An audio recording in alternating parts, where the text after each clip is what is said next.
wala na po tayong intro-intro. Isang pagpalang araw po sa ating lahat, mga kabonsai.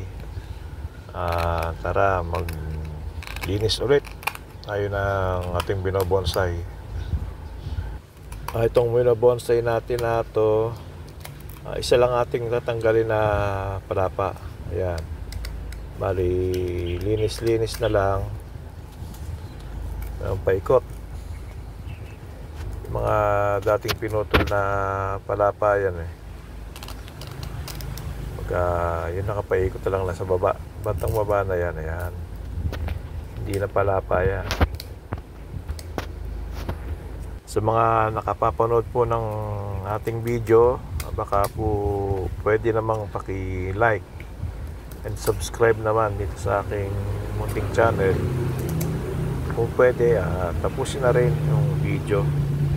Hindi naman sa ganun kahaba, para maipakita lang natin ng mabilisan yung paglilinis ng ating binobonsai na nyog.